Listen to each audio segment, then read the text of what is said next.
ನನ್ನನ್ನು ಒಬ್ಬಳು ಸಾಮಾನ್ಯ ಹೆಂಗಸು ಅಂತ ಭಾವಿಸಬೇಡ. ನನ್ನನ್ನು ಮಾತ್ರವಲ್ಲದೆ ನನ್ನ ತಂದೆ ತಾಯಿಗಳನ್ನು ಕೂಡ ಬೈಯುತ್ತಿದ್ದೀಯಲ್ಲವೇ. ಆದರೆ ನಿನ್ನ ಮಾತುಗಳೆಲ್ಲವೂ ಅರ್ಥವಿಲ್ಲದ ಶಬ್ದಗಳು ಮಾತ್ರ ಅಂತ ತಿಳಿದುಕೊಂಡು ನಾನು ಅವನ ಮನಸ್ಸಿಗೆ ಹಚ್ಚಿಕೊಳ್ಳುತ್ತಿಲ್ಲವಷ್ಟೇ. ನಾನೇನಾದರೂ ನಿಜವಾಗಿ ಬೇಸರಿಸಿಕೊಂಡರೆ ನಿನಗೆ ಉಳಿಗಾಲವಿದೆ ಅಂತ ಭಾವಿಸಿದೆಯಾ?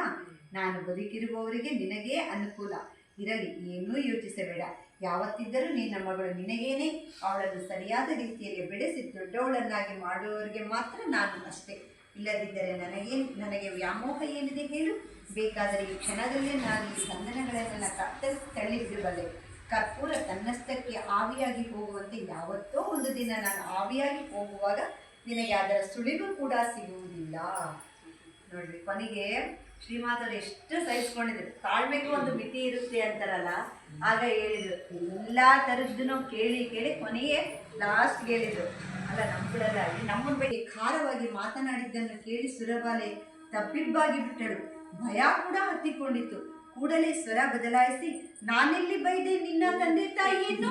ನಾನು ಅವರನ್ನೆಲ್ಲ ಏನು ಬಯಲೇ ಇಲ್ಲ. ನೀನು ನನ್ನ ಕೈಯಲ್ಲಿರುವುದನ್ನೆಲ್ಲ ಎತ್ತೆತ್ತಿ ಕೊಟ್ಟು ಬಿಡುತ್ತೀ ಅಂತ ಹೇಳಿದೆ ಅಷ್ಟೇ. ಬೇರೆ ಹುಚ್ಚಿ ಆದ್ರೆ ಎಷ್ಟು ಚೆನ್ನಾಗಿ ಅರ್ಥ ಮಾಡ್ಕೊಂಡು.